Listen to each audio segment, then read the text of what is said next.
साल था 2008 जब एक स्टूडियो ने ऐसा ट्रेंड स्टार्ट किया जिसके बाद लोग मूवी खत्म होने के बाद घर जाते ही नहीं हैं, वहीं सिनेमा हॉल में बैठे रहते हैं। अबे जल्दी जाओ, सफाई भी करनी है मुझे। पर ऐसा क्यों? क्योंकि उन्हें इंतजार रहता है पोस्ट क्रेडिट सीन का। और हालत तो ये हो गई है कि आजकल ऑडियंस सिर्फ पोस्ट क्रेडिट सीन के लिए ही मूवी देखने जा रही है। जहाँ ऑडियंस के लिए तो ये एक मजा है, वहीं थिएटर वर्कर्स के लिए ये एक सजा बन चुकी है। कैसे? वीडियो में बताता हूँ। तो आज मैं इसी के बारे में बात करने वाला हूँ कि कैसे मार्वल के द्वारा शुरू करा गया ये मार्केटिंग स्ट्रेटेजी आज एक कर्स बन चुका है, सिर्फ लोगों के लिए नहीं पर मार्वल के खुद के लिए भी। तो शुरू किया जाए। अक्टूबर 2021 मार्वल ने प्री रिलीज स्क्रीनिंग रखी थी इटर्नल्स के लिए, जहां पर गिने चुने जर्नलिस्ट और क्रिटिक्स को इटर्नल्स दिखाई गई। अब मूवी खत्म होने के बाद ज्यादातर लोग अपने घर चले गए, पर एक जर्नलिस्ट को चुल मची और उसने ट्वीट कर दिया, जहां उसने इस मूवी का पोस्ट क्रेडिट सीन रिवील कर दिया था, ये बताते हुए कि इसके पोस्ट क्रेडिट सीन में हैरी स्टाइल्स दिखेंगे। और फिर जो बवाल कटा है, इस जर्नलिस्ट ने मार्वल फैन से सब कुछ छीन लिया था। You took everything from me. I don't even know who you are. सब कुछ नहीं, बस 10 मिनट का सस्पेंस छीना था और उस जर्नलिस्ट का जीना हराम कर दिया गया था। अब किसी आम आदमी को तो ये बड़ा इलॉजिकल लगेगा, पर मार्वल फैंस के लिए तो ये एक रिवॉर्ड जैसा था ना। जब लंबा सा क्रेडिट खत्म होता है और फिर वो जब छोटी सी क्लिप दिखाई जाती है तो उसको देख के वही मजा आता है जो सविता भाभी को देखने के बाद आता है।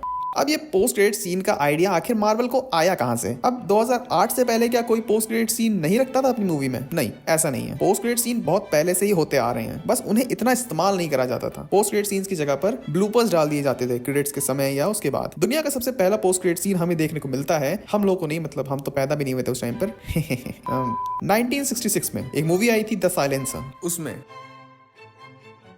लगता है बहुत ही खुले विचारों वाली फिल्म है। खैर, तो 2018 में केविन फेगी ने एक इंटरव्यू में ये रिवील करा कि फेरिस ब्यूलर्स डे ऑफ मूवी का पोस्ट क्रेडिट देखकर उन्हें बहुत मजा आया और ये मजा वो सबको देना चाहते थे। जरा तुम भी देखो। You're still here? It's over. Go home. कुछ याद आया?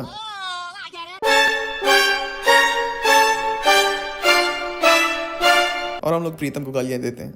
तो केविन फेगी को ये बहुत ही यूनिक लगा, लेकिन वो इस चीज को एक और लेवल ऊपर ले जाना चाहते थे, जहां पर फेरिस ब्यूलर्स डे ऑफ के पोस्ट क्रेडिट सीन में फेरिस ऑडियंस को घर जाने के लिए बोलता है। केविन फेगी कुछ अलग करना चाहते थे, तो ये डिसाइड करा गया कि ऑडियंस को ये बताने के बजाय कि वो घर जाएं, केविन फेगी ऑडियंस को ये हिंट देते हैं कि वो फिर से आए जब मार्वल की नेक्स्ट मूवी आएगी, क्योंकि और सुपर हीरोज आने वाले हैं और सुपर विलन्स आने वाले हैं, अल्टीमेटली एक बड़ा टीम अप। और इसीलिए आयरन मैन 1 से ही ये शुरू कर दिया गया था, जहां पे हमें वो निक फ्यूरी का पोस्ट क्रेडिट सीन देखने को मिलता है, जहां वो एवेंजर्स इनिशिएटिव के बारे में बात करते हैं। और इस तरह से मार्वल स्टूडियोज की नींव रखी गई थी। हालांकि उस टाइम पे सिर्फ कॉमिक बुक फैंस को ही ये एवेंजर्स इनिशिएटिव समझ में आया था, बाकी तो बस एक दूसरे का मुंह देख रहे थे, ये गंजा क्या बातें कर रहा है। आयरन मैन 1 से ही हर एक पोस्ट क्रेडिट सीन एक वैल्यू प्रोवाइड करता था। जैसे आयरन मैन 1 के पोस्ट क्रेडिट सीन में हमें निक फ्यूरी का आना और एवेंजर्स इनिशिएटिव के बारे में बात करना, द इनक्रेडिबल हल्क के पोस्ट क्रेडिट सीन में टोनी का आना, जनरल रॉस से मिलना, थॉर के पोस्ट क्रेडिट सीन में टेसलेट का दिखना और द एवेंजर्स में थैनोस का दिखना। हर एक पोस्ट क्रेडिट सीन अपनी नेक्स्ट मूवी को सेटअप करता था और ये फैंस को बहुत ही पसंद आ रहा था। देखते ही देखते ये एक पॉपुलर ट्रेंड बन गया और बाकी स्टूडियो ने भी इस स्ट्रेटेजी को अडॉप्ट कर लिया। सबसे पहले ये काम किया था डीसीयू ने, पर बात बनी नहीं। वो कहते हैं ना कि नकल करने के लिए भी अकल की जरूरत होती है। देखो, मुझे कोई भी पोस्ट क्रेडिट सीन नहीं याद है डीसीयू का जिसको देखकर थिएटर में मैं कहूं कि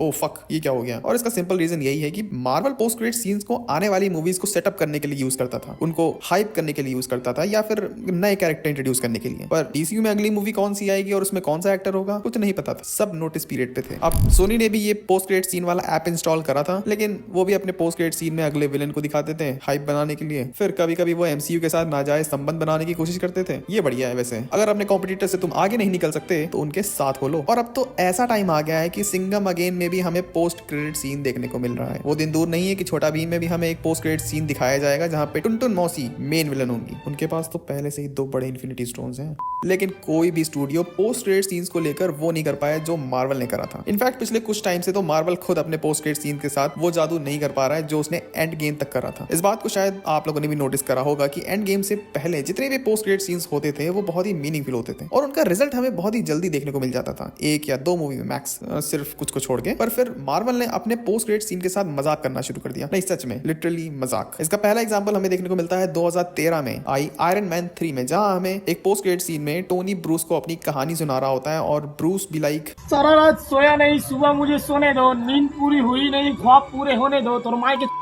पहले तो ऑडियंस को भी अच्छा लगता था, बट फिर ये बहुत ही ज्यादा कॉमन हो गया। जहां स्पाइडरमैन होमकमिंग में भी हमें ये दिखाया गया था, एंड गेम में तो कोई पोस्ट क्रेडिट सीन ही नहीं था यार। और फिर doctor strange multiverse of the madness, इसका पोस्ट क्रेडिट सीन तो इतना वाहियात था, मतलब मन कर रहा था कि मैं पर्दा फाड़ दूं।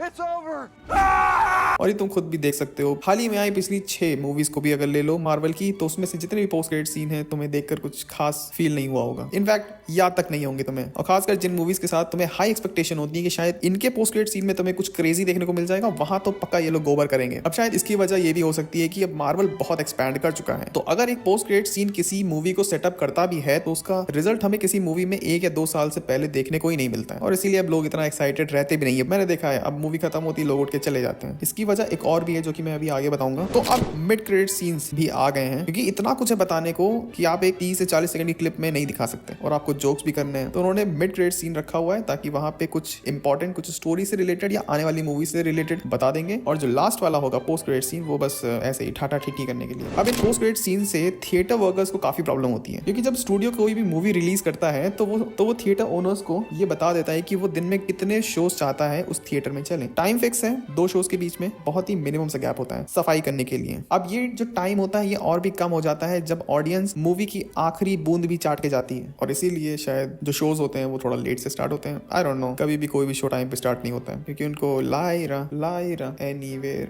तो जो मैं बात बता रहा था कि क्यों आजकल ऑडियंस पोस्ट क्रेडिट सीन के लिए नहीं रुकती है, तो उसके जिम्मेदार कहीं ना कहीं इस जॉनरा में जितने भी क्रिएटर्स हैं वो हैं। और ये मुझे भी पर्सनली बहुत ही खराब लगता है कि अगर तुम किसी भी मूवी का पोस्ट क्रेडिट सीन एक्सप्लेन कर रहे हो तो करो भाई, देश हमारा आजाद है, जो मना है वो करो, पर थंबनेल में वो पोस्ट क्रेडिट सीन तुम क्यों डालते हो क्लिकबेट करने के लिए। अब एक पोस्ट क्रेडिट सीन मुश्किल से 30 से 40 सेकंड का होता है, अब उसमें से भी अगर तुम एक फ्रेम भी दिखा दोगे तो ऑडियंस बाकी का तो गेस कर ही लेगी, क्योंकि इटर्नल्स के साथ भी तो यही हुआ था ना। उस जर्नलिस्ट ने पोस्ट क्रेडिट सीन एक्सप्लेन नहीं करा था, उसने तो बस एक सीन ट्वीट कर दिया था, बाकी लोगों को पता चल गया बाकी। और वीडियो के अंदर ये क्रिएटर्स कहते हैं कि इस वीडियो में स्पॉयलर्स हैं, अब आपकी मर्जी है अब आगे बढ़े ना बढ़े, पर उस स्पॉइलर का क्या जो तुमने थंबनेल में ही दे दिया है? What is this behaviour? Accident होने के बाद तुम बता रहे हो कि रोड पे कंस्ट्रक्शन चल रहा है।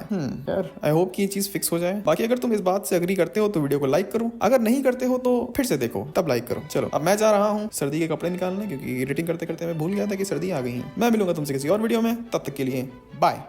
Lyra anytime, anywhere,